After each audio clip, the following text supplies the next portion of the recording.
Olá! Tudo bem, Josiane? Estamos aqui de coração aberto aí para a gente falar sobre esse assunto bem legal que é comunicação na parte corporativa. É um dos pressupostos da PNL que a gente não pode não se comunicar. Isso é muito importante para a gente entender que absolutamente qualquer coisa que você esteja fazendo, dizendo, se comportando, você está comunicando. Você pode não estar consciente de como você está comunicando, o que você gostaria de comunicar. Você pode até não ter esse planejamento, né? Mas você não pode não se comunicar. Então, de tudo, da roupa que você veste, o corte do seu cabelo, as palavras que você utiliza. Então, a gente está comunicando o tempo todo. E isso é importante a gente saber, porque às vezes o gestor ele não se preocupa com esse aspecto e ele com isso está comunicando algo completamente, às vezes, contrário do que ele gostaria. É como ele gostaria de ser percebido. Então, a comunicação hoje é uma das áreas.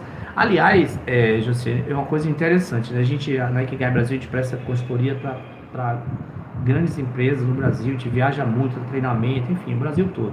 De Manaus a Santa Catarina, a gente está viajando e tal. E não tem uma empresa hoje nesse país que não precise de algum movimento na área de comunicação. É impressionante como é um dos calcanhares de Aquiles aí de todas as empresas. Claro, umas mais, outras menos, né? Tem empresas que têm algum movimento nessa direção e outras realmente estão bem defasadas nesse processo.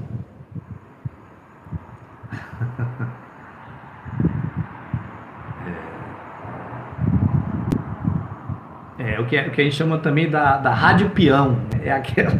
É o que acontece ali nos bastidores. Né? E até tem uma história legal para ilustrar isso, né? Que até o professor Garrido conta. Um abraço para o professor Garrido. Ele conta que ele estava entrando numa empresa para dar uma palestra e aí estava passando uma pessoa no corredor dizendo: Yes, mais um. E aí ele olhou assim e falou: "Você desculpe, né, que eu vou dar uma palestra. O que é esse mais um é o quê? Não, mais um que eu cheguei e falei o quanto essa empresa tá ruim, o quanto esse chefe não presta, o quanto." Eu falei, aí ele disse que virou e falou assim: mas como é isso? Não, eu tenho uma meta de pelo menos 10 pessoas por dia eu falar mal, eu falar mal da empresa que eu trabalho. Então, história à parte, né, brincadeiras à parte, a gente vê muito isso. Vê muito as coisas acontecendo ali nos bastidores, né, de uma maneira que está indo de encontro a tudo aquilo que a empresa quer, prega e gostaria, porque às vezes não está cuidando desses processos de comunicação interna. Porque a gente costuma falar que o principal cliente de uma empresa precisa ser o seu próprio colaborador. Como a gente falou, a gente não tem como não se comunicar. E existem formas e formas da gente se comunicar. E uma delas é a gente perceber quanto aquilo está dando resultado ou não. Então, por exemplo, quando a gente fala assim, eu tenho que ir trabalhar. Como é que soa isso para você? Quando você fala, eu tenho que ir trabalhar. Como é que soa? Uma obrigação, um peso, né? Eu tenho que ir trabalhar. Então, se ao invés de eu tenho que ir trabalhar, você falar, bom, eu preciso ir trabalhar. Então, você já tira parte desse peso, porque a gente realmente precisa trabalhar. Então, você se aproxima muito mais do fato do que da carga emocional que você imprime. O outro lado, e o lado mais legal, é você dizer, bom, já que eu preciso trabalhar, e se eu escolhesse ir trabalhar? E se eu preferisse ir trabalhar? E aí você já emprega uma carga emocional positiva no mesmo fato de ir trabalhar. Então você estava olhando para trabalhar como algo que você tinha que fazer, que era algo pesado, tenso, blá blá blá blá. Você percebeu a importância disso e fala, bom, já que eu preciso trabalhar, por que não escolher trabalhar? Por que não fazer desse meu trabalho, dessas 8 horas, ou às vezes muito mais, a gente mesmo que é empreendedor, a gente trabalha muito mais de 8 horas, né? Por que a gente não transformar esse momento em momentos bacanas também? Sim, bastante, bastante, bastante. Comunicadora, com certeza Comunicador executor. Na Ikigai a gente utiliza a mesma metodologia, mas a gente utiliza os animais, que tem as relações, o comunicador lá é a águia, né? O executor é o tubarão, o planejador é o lobo, e ali o analista, né, é o gato, né? Aquele mais relacional.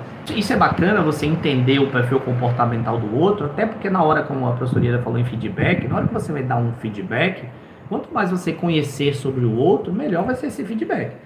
Porque se você chega para um tubarão, um executor, uma pessoa que é rápida, dinâmica, objetiva, vai direto ao ponto e falar: bom, Josiane, veja bem, tem uma coisa que eu queria falar para você. Agora, é importante você entender que já só em dar o exemplo, você já começou né, a ficar e tal.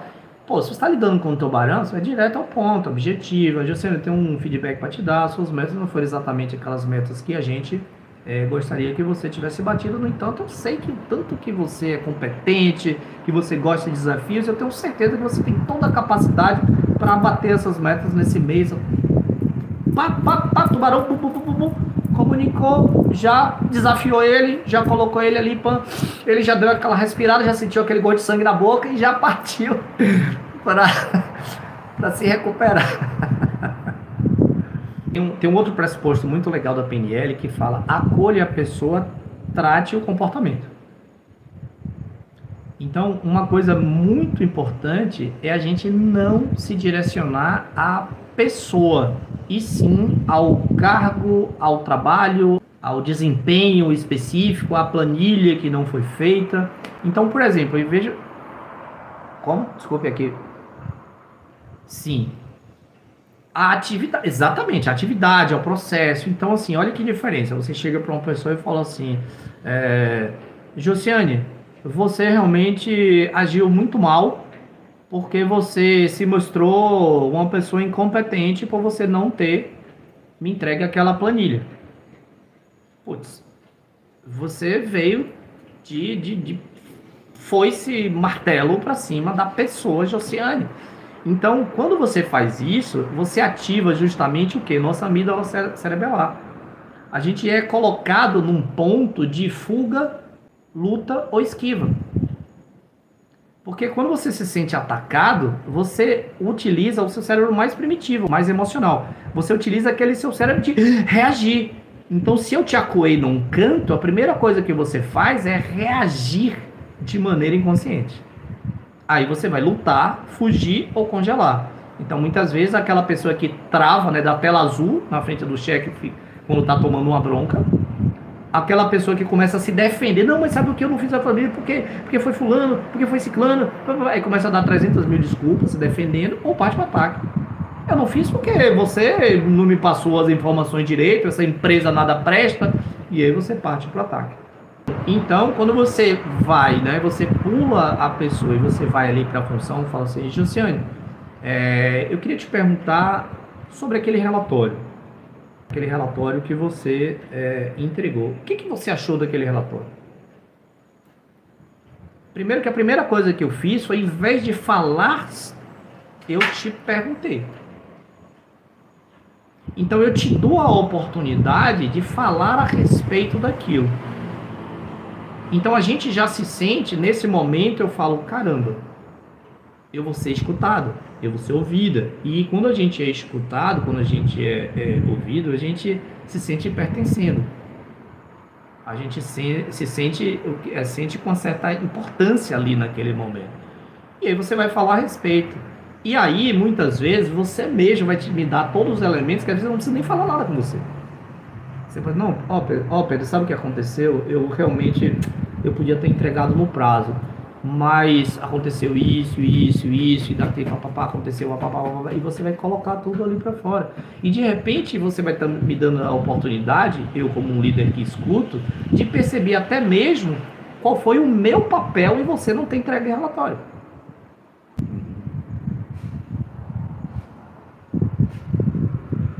Perfeito.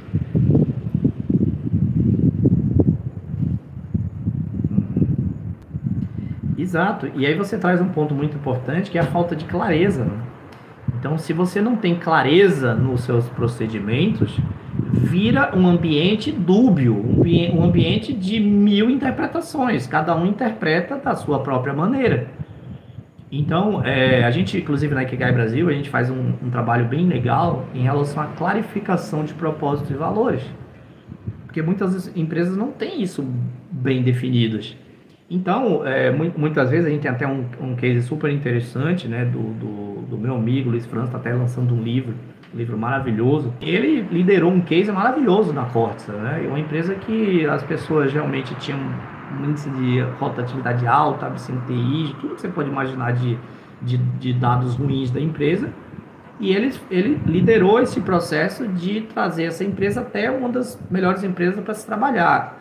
Então, as pessoas acordavam para ir fazer capa de pneu, que era o que a Corsa faz, aquela parte que cobre o pneu, ali, aquela de malha ali, de borracha.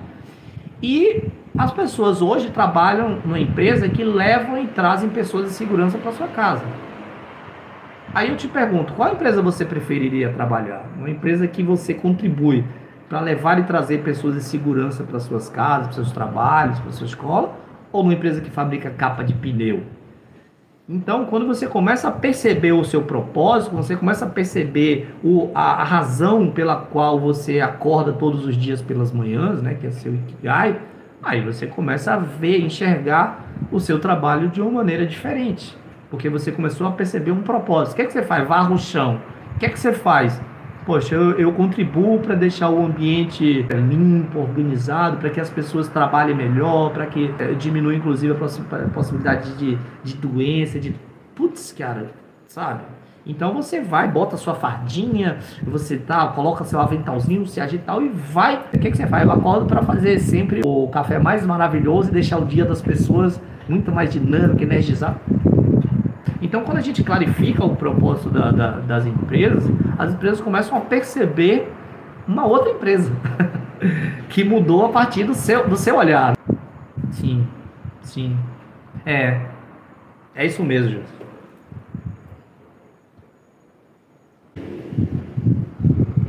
A gente, tanto eu quanto o Edu, né, a gente lá da Ikigai, nós servimos o exército em 92, coincidentemente. A gente tem um bocado de coincidência na vida da gente.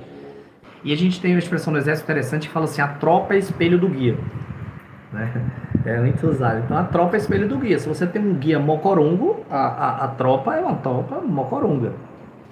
Então, não é? Então já tem isso, da questão da equipe, do time se espelhar na liderança. Agora, se além disso, você tem uma empresa que não tem definido no coração, na mente das pessoas, e sim nas paredes, missão, valores, aí isso só adianta para você botar no Instagram lá os cliques das placas, porque não adianta de absolutamente nada.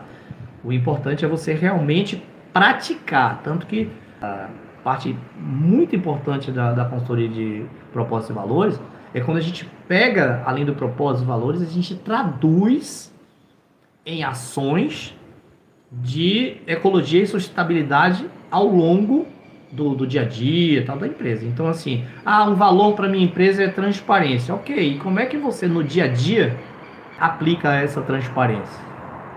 Como é que você identifica num simples diálogo do corredor da empresa a transparência?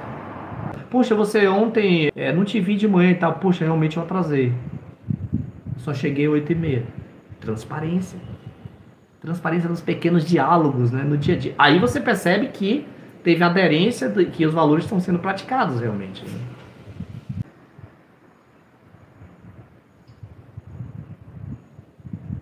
Tá, ok. Uma das coisas que eu tô nessa cruzada praticamente aí já tem alguns anos, já tem 8 anos, eu tô dizendo na parte de escuta só. São 8 anos já trilhando esse caminho quando eu descobri a escuta na minha vida. Por quê? Porque eu achava, era crente abafando, que comunicar era falar. Ponto. Então, era quase que um axioma, era uma verdade absoluta de que comunicar era falar, ponto. A escuta não existia na minha equação. Desde pequenininho, eu chegava as pessoas em casa, eu chegava e conversava com todo mundo. É um comunicador, né? Então a gente fica. Comunicador, quem é? Faustão. Putz, veja Faustão conversando com as pessoas, né? Fala, atropela, não deixa o outro falar, etc. Então a gente tem essa visão de que comunicar é falar. Quando uma boa comunicação, ela começa de uma boa escuta. Então, uma coisa que realmente a gente vê que falta hoje nas lideranças, nos gestores, e aí eu posso falar, Josi, que a gente vê mesmo, é uma habilidade hoje que falta, é rara. A necessidade é premente e para todo mundo, mas assim, são raras assim, as pessoas que você percebe que tem uma escuta trabalhada. Então, se você ou quer se tornar, ou é um bom gestor, mas quer se tornar um gestor ainda melhor, um líder, é importante você começar por essa habilidade da escuta. Por quê? Muitas vezes aquilo que você quer de resposta está no final da frase. Está no final da frase. Ou num pequeno porquê, ou num silêncio, ou numa expressão facial. Ali as respostas. E a sua ansiedade às vezes não permite você perceber. Porque imagina o seguinte, quando você está aqui na Bahia a gente fala agoniada, né? Em outros lugares não fala muito, mas quando está assim, com a cabeça mil, está agoniado, tá assim, né, nervoso e tal, a gente deixa passar oportunidades assim fantásticas pelo não escutar. Até importante a gente esclarecer a diferença entre ouvir e escutar, porque ouvir é simplesmente você utilizar a sua faculdade auditiva. Nesse momento está passando um carro, estou ouvindo. João e Maria, que são meus labradores aqui, um está roncando. Então eu estou ouvindo tudo ao mesmo tempo. A gente ouve. Agora a escuta, ela requer atenção e interesse. Então quando eu paro e começo a dedicar determinada atenção, quando eu aguço meu interesse sobre o que o outro está falando, eu saí de simplesmente ouvir e agora eu aprofundei para a questão da escuta. Então, quando você escuta o outro, primeiro que é uma via de mão dupla maravilhosa, porque você aprende absurdamente. Porque a gente só fala aquilo que a gente sabe. Você conseguiria me falar uma frase agora em grego? Vai que ela sabe grego agora, né? Mas não, né? Porque não sabe grego, então só sai da nossa boca aquilo que a gente sabe. Então, se a gente só fala aquilo que a gente sabe, quando é que a gente aprende? Quando a gente escuta. Então, quando essa chave virou na minha vida, eu falei, cara, meu Deus, eu quero voltar e quero fazer o caminho todo de novo com essa escuta aguçada. Então, assim, putz, o tanto que eu perdi na primeira faculdade que eu fiz, né, o quanto eu deixei de aprender com tantos relacionamentos. Meu Deus, eu quero voltar. Não dá, mas daqui para diante dá para você realmente começar a perceber o quanto você aprende quando você desenvolve a questão da escuta. Então, o primeiro passo é esse, porque você até começa a falar menos. É muito, muito interessante isso. Mas quando a gente começa a desenvolver a capacidade da escuta, você começa a falar menos. Por quê? Tem uma historinha que eu acho maravilhosa, que dois amigos eles trocavam cartas e tal, e um dia um mandou uma carta com 3, 4 páginas, e aí no final ele botou PS, desculpe ter escrito tanto. Se eu tivesse tido mais tempo, teria escrito menos. Porque quando você pensa, escuta, elabora, você é mais cirúrgico, você fala aquilo que é preciso ser dito. Você não precisa falar. Às vezes você vê pessoas que falam, não diz nada. Né? Não diz nada, né? Fala, não diz nada. Então, aguçar essa capacidade da escuta para aprimorar a sua capacidade de compartilhar, de falar. Como, desculpe, aqui cortou aqui a... É diferente de ouvir. A escuta é um aprofundamento do ouvir. Ouvir é simplesmente, tem pessoas que têm problema de audição e não ouvem, mas às vezes escutam melhor do que vocês juntos, né? Então você pode escutar, inclusive escutar com o olhar, escutar com o tato, né? Você aprende o tempo todo, porque a escuta ela vai além só do que é dito. Até porque na comunicação, 7%, na hora que a gente está falando de emoções, de sentimento, 7% é o que eu digo. Os outros 93% são feições, respiração, tom de voz, postura corporal, não é? Por exemplo, vamos fazer uma dinâmica bem rapidinho aqui. Nós somos casados, eu cheguei em casa, tá? Você chegou primeiro. Coincidência, porque você trabalha tanto quanto eu poderia ter chegado primeiro, não tem problema nenhum, mas hoje você chegou mais cedo um pouco e eu cheguei depois. Aí você estava lá pensando com seus botões, e aí assim que eu chego, você vai me perguntar se eu te amo, tá bom? Tá bom. Chegando em casa, abri a porta.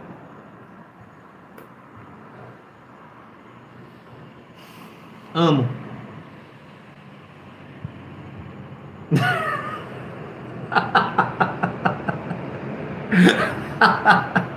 DR pro resto da noite. Mas espera aí, eu falei amo. Então, o que eu falei, putz, se você não escutou nada. Por quê? Porque meu tom de voz, meu semblante, minha respiração, antes de responder, tudo isso comunicou que enterrou o que eu falei. Tem uma frase muito bacana que diz assim, ó, suas atitudes falam tão alto que eu não consigo escutar o que você disse.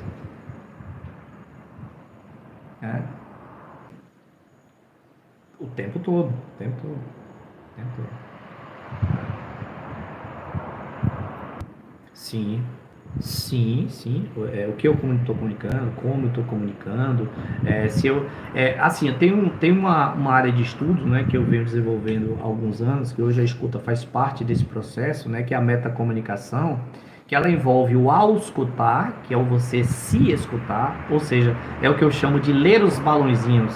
Eu sempre gostei muito de gibizinho, de revista. Então, assim, a gente lê os nossos próprios balõezinhos, que são os nossos, tanto os nossos comportamentos privados, que são os pensamentos, quanto os comportamentos públicos, que é a fala propriamente dita. Então, às vezes a gente fala e a gente não lê o nosso balãozinho, ou seja, a gente não escuta aquilo que a gente está falando. Só que a gente não escuta conscientemente, porque inconscientemente a gente está escutando tudo. Então, às vezes, você pode ser hoje, não tem aquela dormindo com o inimigo, não é o marido não, às vezes é você com você mesmo. Você hoje pode ser um dos piores detratores de você mesmo, e você não sabe por quê, porque você não está atento a isso. Então a gente fala do escutar, auscultar, que é essa escuta de si próprio, e o compartilhar. E o quarto elemento é a observação disso tudo.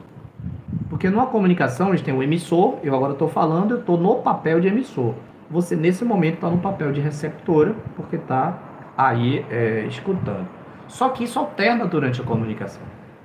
Então tem horas que eu estou como receptor, tem horas que eu estou como emissor. E a gente achava que o protagonista era quem estava falando. Então quando eu estava escutando, eu estava no papel de esperando o meu momento de protagonizar na hora que eu fosse falar.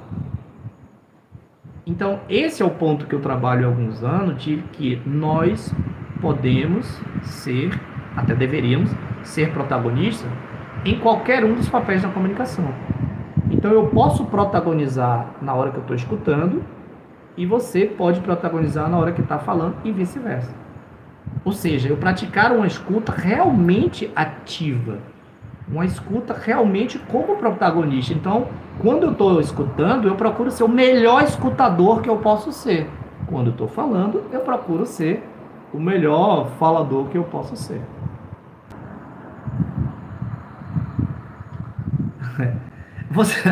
Você tem algumas maneiras de lidar com isso, mas uma delas é porque às vezes essa pessoa não sabe a diferença entre ouvir e escutar.